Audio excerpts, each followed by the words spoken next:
welcome back, guys. Today we're going to be doing a video about this scope right here. This is another option from DiscoveryOpt, as you can tell right here. This is their 5 to 25 power scope, and to be honest, it's a little bit big on a standard AR, as you can see on there. I mean, it works just fine, obviously, but it's a very large scope. To give you a size comparison, here's the SWFA. If you're familiar with this is just a 10 power scope. You can see kind of size comparison. It is substantially bigger. Obviously, the tube diameter is larger. I think it's a 34 millimeter versus this is like a 30 millimeter. So if that gives you an idea just how large it is. So this is more for like an AR-10, like a 308 or larger. Recoil wise, it's rated, shockproof wise for larger stuff. But I don't have a larger caliber anymore other than a Mosin Nagant, and this would not be usable on that because it's set up for a scout scope on the Mosin.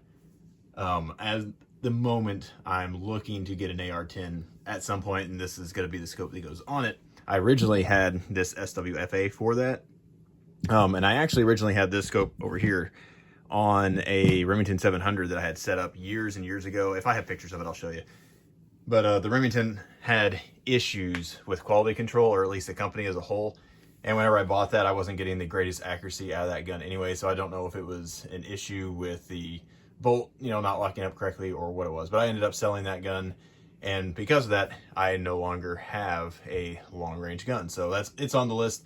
But for the time being, I put on this AR, which is more than accurate enough to test out scopes with standard just ball ammo, like this X-Tac stuff. This stuff shoots, well out of pretty much all my gun. Side note, if you're looking for a good 5.56 that's cheap, that actually, is full 5.56, velocities and everything, this is a good option for just stuff to load your mags with. So let's get into the specs of this scope. So I'm going to leave this scope out here because I'm going to be comparing this. I don't know if you can see on here. Let me just kind of show you the brand on SWFA. So there you go. You can see this glass is, I believe, made in Japan on here. Again, this is not a review of this scope. I have a review on that one if you're interested. This one does not have glasses made in Japan. I believe it's made in China, but the glass quality on here, as you can tell, is, well, I'll show you here in a minute, is incredibly clear. So, but before I get into all that, I will also let you know, no, I do not have any experience with, $2,000 scopes, and glass clarity. And people will swear by certain brands or names and, where a glass is made and everything. And I'm sure there's a difference between $2,000 glass and, $400 glass or $400 glass or $300 glass or whatever. I don't have experience with that, so I can't talk to that. But what I can say is I've done a fair amount of research because I was looking to see how good the scope would be compared to this, because this is kind of the gold standard of affordable options for long range precision that has good glass on it. And again, this scope is a little bit older, but everyone that is in the know talks about how those are very good, clear scopes for the money. Again, this was a $400 scope, but it's a fixed 10 power. So I wanted to see glass clarity wise, how they compared to each other. So I took them out at night as well as at dusk. Whenever we did some night vision shooting, I wanted to see how well it did in lower light, because that's where everyone talks about, that's where it's going to shine, or you're going to see the problems with it. And I will tell you now, glass clarity, we'll just talk about that now because we're already into it. Glass clarity on this, I would say, is on par or better than this. So part of that is going to be the objective lens is just larger. As you can tell, the end of the lens right there of the scope is substantially larger, so that's going to gather in more light, so that's part of it. Also, the diameter of the tube is larger, so that's part of it. And just the glass clarity in general is just fantastic. Now, all the times I took it out to shoot were either at night or dusk, or it was raining. So it rained for like 4 solid weeks here, or it was just cloudy. So I have not had a chance to actually go out and shoot this thing when it's sunny. I have been able to look out in my backyard and a few other places, while it was sunny, but that's just, 50, 75 yards at the most, which is not going to give you a good idea. Every time I'd had an opportunity to go out to the range to test it, I didn't have a chance when it was sunny. So all the pictures you're going to see are when it's very cloudy and hazy, but out to 810 yards, which is the farthest my range goes, when it was hazy and just raining. And again, I'll have videos, I'll put it in here. I could see on the 25 power that 810 yard sign, read it perfectly fine. And that sign is, I think it's probably, you know, a couple feet tall, something like that. But I could see the man size, like silhouette, the target that's about the size of your chest at 810 yards, and I could see it perfectly fine. Now, could I take a shot with this AR? No. I mean, I guess I could, but I would have been able to see impacts. If I hit it and it was freshly painted, I would have actually been able to see impacts, because I was shooting out at 500 and 600 yards with this AR, and I could actually see impacts on the steel with this at 25 power. So it is a very clear scope. That's as good as I can get on here with my phone. That's a 25 power magnification at 810 yards. And it is incredibly rainy and gross out here today, so that's why it's so foggy. But that is, in my opinion, really good glass, because I can see everything out there perfectly. And there's 300 yards and 650 in the background. So you get a lot of magnification. And again, this is on 25 power. So pretty good. Let me show you the illumination. All right, so there's 6 power illumination on 25 power magnification, if that makes sense. So it's just the brightest setting that this thing has. So in the current conditions, obviously, it works pretty well. But anything brighter than this, it's not going to be usable. And again, it's more for dusk or early morning, you know, right before sunset kind of times. And in case you can't tell, it's raining out here, and it's absolutely disgusting. Okay, this is steel case ammo, Tula crap, so whenever I shoot brass, you'll see better.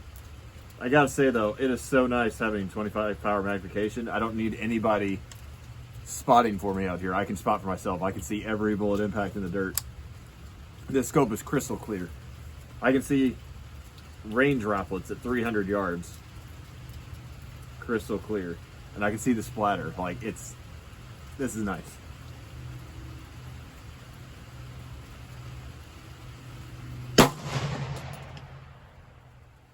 Hit. It was on the right side of the plate again. All right, so that's zeroed for 3. Well, I'm on steel at 3. I'm gonna shoot some actual, like, decent quality ammo. We'll shoot the Perfecta stuff. It's more accurate than Tula by far. And this gun, I think, shoots most of the brass case stuff I have around 2 MOA, so it should be more than adequate enough. I'll take it out to, you know, 500-600 yards. I'll try at the 800 yard and see if I can even see bullet impacts. I have no idea. If we'll find out together.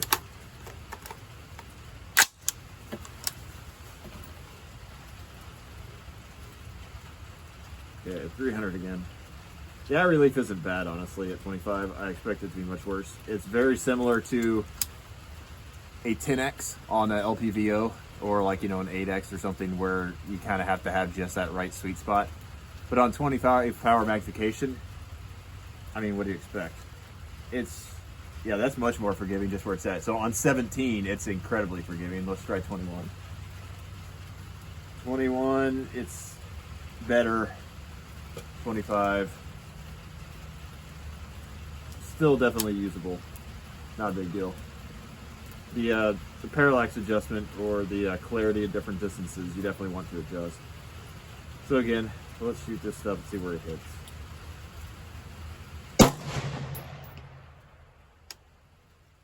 Fire one more round. You never count the first one.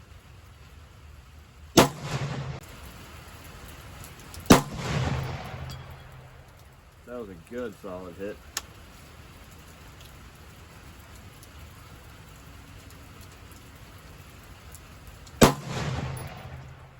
Still just a little bit left.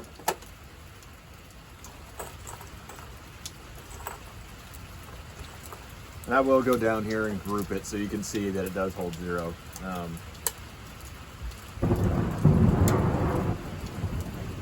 While waiting for that to stop. And honestly, with glass like this, it's hard to see out of if you're wearing acro.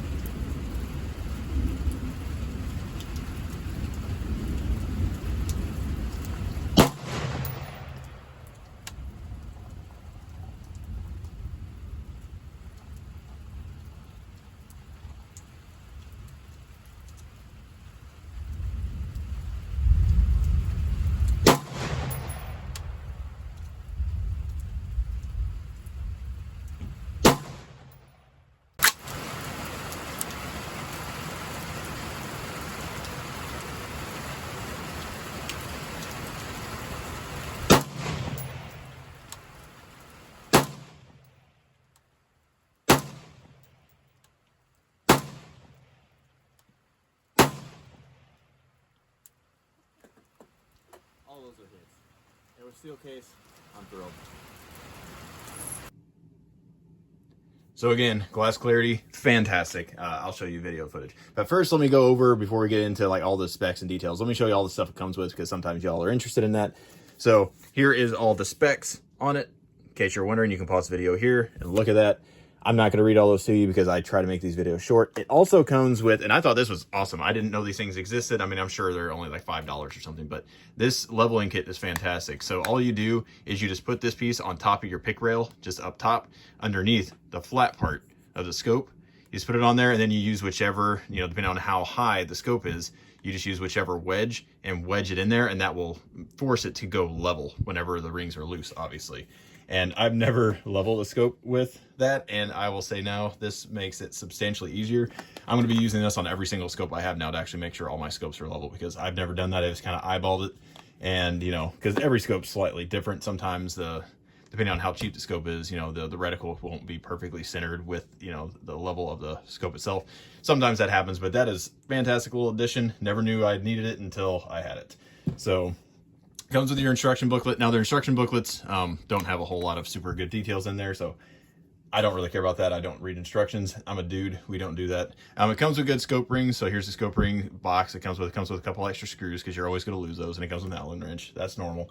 One thing I wish it came with is an extra little Allen key for the little Allen screws that are on this right here, which we'll talk about here in a minute. It doesn't come with one, but that's fine. If you bought any gun stuff, you're gonna have, you know, 50 of those things laying around in different sizes.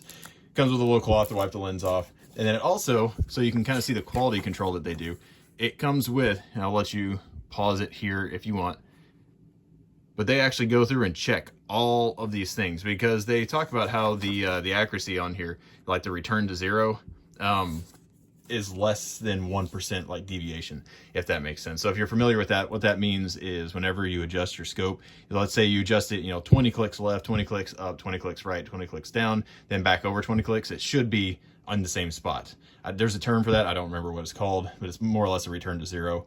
And it tests how accurate the turrets are. And that's supposed to be less than 1%. The last couple things it comes with is this little pin, which has a little brush, you know, for the lens. You can use that. That's fine. I'm not going to use it. And it has like a little cap right here for, it's like a squeegee or something, but I'm probably never going to use this, but it comes with that in case you're wondering. It also comes with a bunch of these. Now I screwed all these together. So it comes with one long section that you can screw on the end if for some reason you need a sunshade, or it comes with two smaller sections that also screw together. So you can make one giant massive one if you wanted to, or you can make one smaller one, and then if you need more, you know, you carry this in the field. I don't know. I'm not going to use any of these. I don't really have a use for it, but if for some reason you do, it comes with a bunch of them, so that's kind of an added bonus. All right, so as you can see, the turret's up close here. Can you hear that? That is a very good solid clicking. And so there's a really good detent in there, and you can tell it's probably the best turrets I've actually used to date. The next best turrets I've ever used were probably with this SWFA, and again, you can hear that click. But these are actually smoother, so they don't kind of click into place easier. It's just kind of glides, if that makes sense. I don't know which is better, to be honest, but from my initial impression, I actually like these better because they just feel solid. They feel like they're, I don't know, sturdier, if that makes sense. Now, it could just be because they're bigger. I don't really know. And then obviously the turret on this side is the same way. Now, one complaint I do have with these turrets, and I'll go over that now. They do have a zero stop in here. Now, what that means, and I'll show you a picture here, but all you do is unscrew this, and you can use something like a quarter or whatever to unscrew this screw. This whole thing pops off, and there's basically a spacer that's kind of attached to the internal part that will go up or down that will stop this turret. So you can move that piece up or down, which will allow this whole outer piece to like stop at a certain point. So that way, if you never want the turret to go past a certain point, obviously I can keep going, and that's where the zero stop is. It forcibly stops it there. If you want it to be higher, you just adjust it higher. If you want it lower, you make it lower. And then obviously you can see there's markings on there that are being exposed. So you can tell now it's above the zero. and now it's right at the 0. So that allows you to mess with that if you want to. This side does not have that. One thing also noticeable about here is the top one has, whenever you pull this off, there's like little grooves all around it kind of fits into. This one, I'll show you a picture again, uses these set screws. There's little screws, there's 4 on all sides, and those clamp down onto just the internal part of here, which to me doesn't feel as solid. I don't know, maybe that's just my opinion, maybe they're all made that way. So I would like it to be the same up here, or the same that it has up here on this one. So instead of using these screws that kind of clamp down on there, I would prefer it just to have that little brass piece that's kind of grooved to where it fits in the slots. To me, that's just a personal little small thing, but I would like to see that. So the turrets, again, other than that one little complaint, which again, may be how they're all made, I really like the turrets a lot, and they're very, very easy to adjust. They're also just massive, so they're easy to hold on to. It does come with a little throw lever right here. You can unscrew it if you don't like it. You can just unscrew it, take it out. You're gonna want it with this because the adjuster for the magnification, it's not stiff, but it's not easy to turn. It's kind of right in the middle, but it's hard without the throw lever to turn it easily. You can do it, obviously, but it's a little stiffer than I would like it to be, but I would rather it not move. But the throw lever that comes with it makes it a whole lot easier, so good on that. The end cap is kind of to their, it's kind of what they do. They just put little covers on here, and you can just attach it to the side, and it will stay on there. Now the front obviously doesn't have something that big, so it has a flip up. That kind of annoys my OCD a little bit. I would like them to have, the same, but obviously if you had a rubber cap over here, there's nowhere to store the thing. So honestly, I would prefer them just go ahead and put a regular cap on the front. That way you don't, it kind of matches, but that's just my personal opinion. You might like this, and this stores out of the way, so it's not a big deal, but it kind of covers up the battery compartment and everything else. So, and it kind of covers up the knurling right here to make it where you can adjust the on and off for the illumination. So whenever you cover that up, it kind of slides around a little bit. So I don't really like that. I'd prefer just a standard cap on the back. Now the scope rings with this one are actually really, really nice. I was expecting to have to buy aftermarket ones because most of the DiscoveryOpt scopes come with, I wouldn't say cheap scope rings, but they're kind of cheaper scope rings, and they're just a placeholder. Most companies assume you're going to replace those scope rings with something else. So they just give you something that you can use if you want to, but most people use like a one-piece scope mount or something like that. So there's no point of wasting, $30, $40 to make good scope rings on most scopes that you're not going to use. It's just a waste of money for the company and for you. But these, since you're not going to find probably a whole lot of single-piece scope mounts, especially for something this size, they're out there. But since it's a 34 millimeter tube, like it's kind of unique, not a whole lot of tubes are that large, and so there's not a whole lot of companies that make them for that. There are, but they're harder to find. They're more expensive. They include a good set. And these are actually really, really nice. I would compare them, again, they're on par with the SWFA scope rings, which I don't have with me. But they're on par with those when it comes to quality. So I don't have any problems with those. And honestly, I'll just keep these because they are that good. And they're the right height, so it kind of keeps it at the right height on an AR, especially like on something like an AR-10. All right, so there is the reticle there. As you can see, it only illuminates the crosshair in the middle, which I actually like. I don't need the entire Christmas tree lit up. It just distracts and covers everything, especially in low light, which again, I did use this in low light, and having the ability to, aim without, a giant Christmas tree that's lit up, blocking my entire view. I appreciated that. I don't really like scopes where it's all illuminated. I prefer one simple reticle that's illuminated, and that's it. So let me pull it out on here. There we go. So you can see, yeah, so there's your reticle. Obviously, you're not going to be using this for CQB. It's a 5 to 25. Speaking of cost, this one is around, last I looked, I think it was around $375, $399, somewhere in that range. It was just under $400, which, again, for what you're getting, I think is phenomenal. Because, again, here's a comparison, the SWFA, and this is just a 10 power focus. So there's no adjustments on magnification whatsoever. That was $400. This is $400. I will 100% after using this, and again, you can talk about low light, you can talk about, different glass quality and everything. I could not tell a difference between the two of these, except for the fact this one actually looked a little bit clearer. And we were looking out to about 200 to 300 yards easily, and out farther distances, I could still see perfectly clear. And even at night, though we shot, this is again, whenever we're shooting with our night vision, we were shooting at about 50 yards, and with a full moon, using this scope, I could see the target perfectly fine. I could see my bullet holes. I could see numbers and stuff on the chart and everything. Again, it's only 50 yards, but I mean, I could read everything just fine. So it gathers plenty of light. And I believe the last thing I haven't covered yet is you have your parallax over here for the range estimation. So hopefully it'll focus. It goes 25, 50, you got 100, 200, 500, then infinity. That's actually very smooth. I don't mind that whatsoever. One nice thing about this scope too is, well, there's your information on what it's called. This is their higher quality glass on their scope, for what it's worth. They actually tell you the torque pounds, more torque in inches per pounds, you know, whatever it's called, the torque specs for the screws. And then they also, on the back, if you can see that, it tells you the tube diameter size as well as in inches. So for us Americans, you know, you can look at it that way. And then it also tells you the torque specs on that part. Now, most of you are probably just going to tighten it, you know, with 20 Ooga Boogas, and you're going to call it a day, and you do you. But I usually just tighten it to the point to where it's hard to turn anymore, and then just give it ever so slightly another, you know, turn. If you start hearing metal creaking, you're tightening it too much. And again, if you guys have any questions at all about anything, feel free to ask me. One thing I didn't cover is, I already talked about zero stop, but it is in MRADs, all the adjustments. So it's not MOA. Some of you like MOA, some of you like MRAD. One thing nice about this is you can actually do range estimations, I think, a lot easier once you know the math. And, you know, once you know the size of certain things, you can do range estimations pretty easily with that.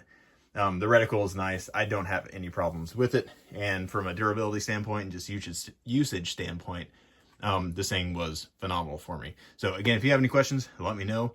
I appreciate you all watching this kind of video. And full disclosure, this was sent to me by DiscoveryOpt, just like all the other scopes that they sent me. And this does not affect my review at all. If this thing was trash, I would tell you it's trash, and it's not. So anyways, I hope you all have a good one.